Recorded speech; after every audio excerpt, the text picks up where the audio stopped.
Hi bowl bakers!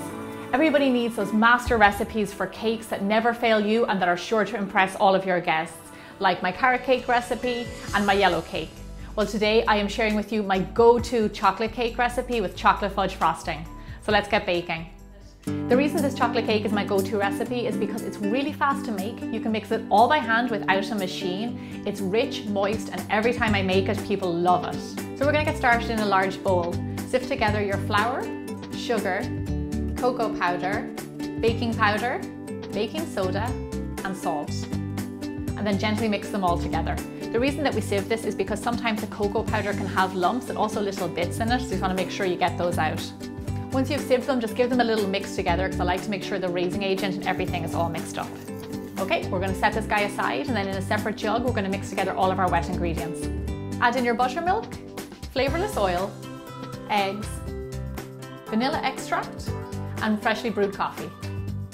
For the coffee, you can also make it on coffee granules, and that works really well. Just make sure you don't leave this ingredient out because it complements the chocolate really well and gives the cake extra depth. And don't worry, you cannot taste the coffee.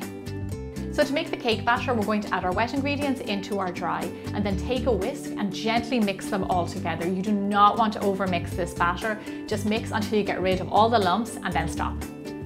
So one of the key ingredients in this cake is buttermilk. It just makes it lovely and moist. But I know in a lot of countries you can't get buttermilk. So in the recipe, I'm going to show you how you can make an alternative to buttermilk. To bake my cake, I buttered and lined 3 9-inch tins. I'm using 3 because I like lots of layers, but you can also bake it in 2. Divide your batter as evenly as possible between 3 tins. If this gooey, bubbly cake batter is anything to go by, you know this is going to be a gorgeous cake. Okay, these guys are ready for the oven. We are going to bake them off at 350 degrees Fahrenheit or 180 degrees Celsius until they're just cooked, and you'll know because they'll be firm in the middle. While our cakes are in the oven, this is the perfect time to make our chocolate fudge frosting. In a stand mixer, add in your room temperature butter and whip it up until it's nice and light. You can also make this with a hand mixer. Lovely. When your butter is whipped and nice and light in colour, this is the time you want to add in your icing sugar. When adding your icing sugar, it's important to add it spoonful by spoonful, letting each one incorporate and then add the next. This is an important stage, and I know a lot of you have problems with buttercream getting volume in them, and this will help that. Also, make sure that your icing sugar is sifted. Okay, perfect. As you can see, it's nice and light and fluffy. We're going to go in with our spatula, scrape down the sides of the bowl, make sure we didn't miss any sugar. Then we're going to add in our sifted cocoa powder, milk, and vanilla extract, and then we're going to turn it up to a medium-high speed and let it beat really well together and whip up nicely. To yield a really good frosting, make sure that you use an unsweetened cocoa powder, and that's also good quality. And hot chocolate is not a replacement for cocoa powder, just in case you were thinking it. And there you have it, chocolate fudge frosting. I'm going to give this guy a little taste. That is so rich and decadent. It's going to pair really well with our chocolate cake. Okay, let's set this guy aside, and if you're not going to use it straight away, maybe in a few days' time, you can pop it into the fridge. Now I'm going to go check on our cakes. You know when they're done because they're firm in the middle and you have all these lovely bubbles on top. We're going to let these guys go totally cold before we decorate them.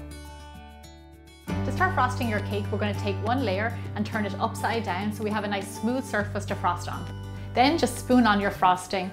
Spread it all around, try and get it as even as possible. Do you see all those lovely bubbles? We created those by beating the buttercream. That's what makes it nice and light. And then continue with the rest of the layers.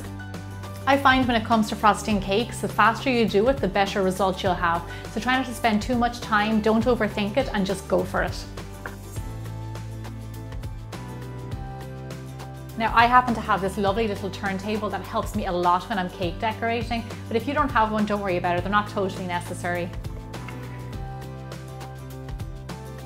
Now what we're going to do is let the crumb layer set. So we're going to pop it in the fridge until the frosting goes kind of hard, and then we're going to decorate on top of that.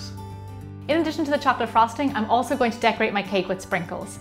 Sprinkles make everything look better. They give it beautiful colour and just elevate the look of it.